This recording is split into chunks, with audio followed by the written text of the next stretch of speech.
Pour cette recette, on va utiliser quelques poudres ayurvédiques.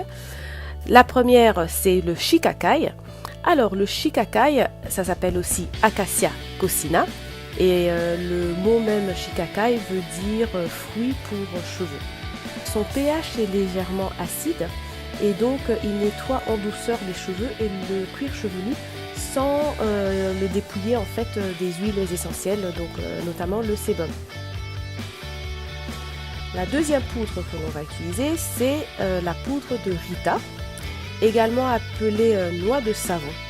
Et en fait, cette poudre contient des tensioactifs naturels appelés saponine et en fait, c'est un excellent nettoyant naturel.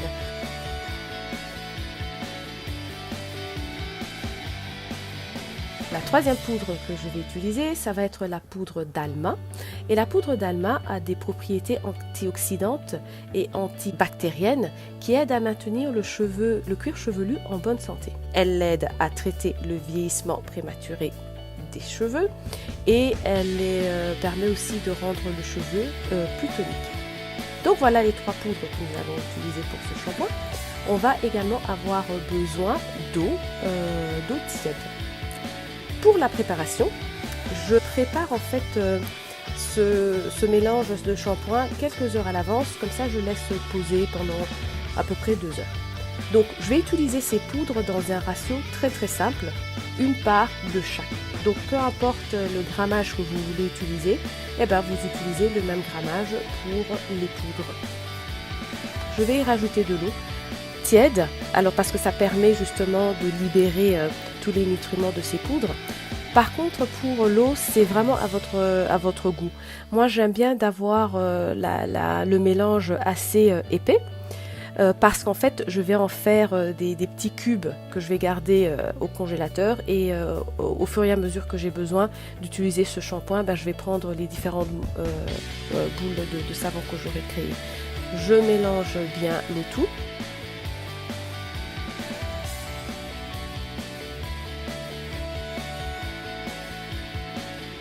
Je mélange le tout, je recouvre avec un film plastique et je laisse poser pendant quelques heures. J'ai laissé poser, les poudres se sont bien mélangées. Je vais verser le tout dans une bouteille d'application, j'utilise un entonnoir.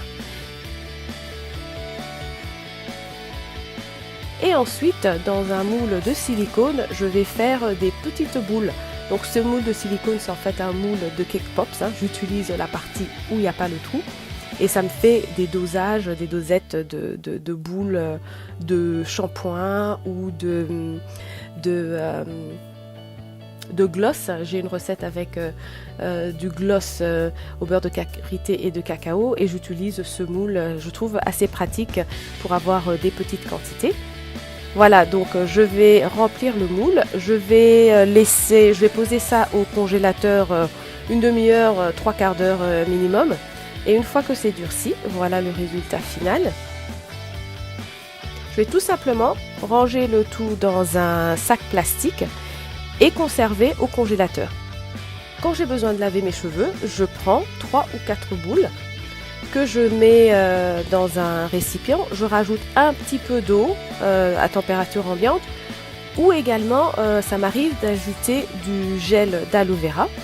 Je laisse les boules de savon fondre, se dissoudre dans l'eau ou le gel d'aloe vera.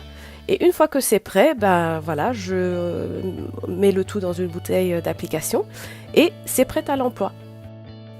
Donc voilà, c'est un shampoing vraiment que j'apprécie beaucoup, je vous le recommande. Le seul bémol qui est un énorme bémol, c'est que il faut surtout pas en avoir dans les yeux, ça brûle, ça brûle, ça brûle. Et pour justement aider à ce que voilà, ça brûle moins, il faut vraiment rincer l'œil. Mais moi je l'avais fait. À un moment donné, j'arrivais même plus à ouvrir mes yeux, c'était terrible, donc j'avais les larmes qui coulaient comme ça. Donc voilà, je vous ai prévenu, mais c'est un produit excellent. Je vous ferai une démo de l'utilisation de ce shampoing. D'ici la prochaine vidéo, je vous dis au revoir et portez-vous bien. À bientôt.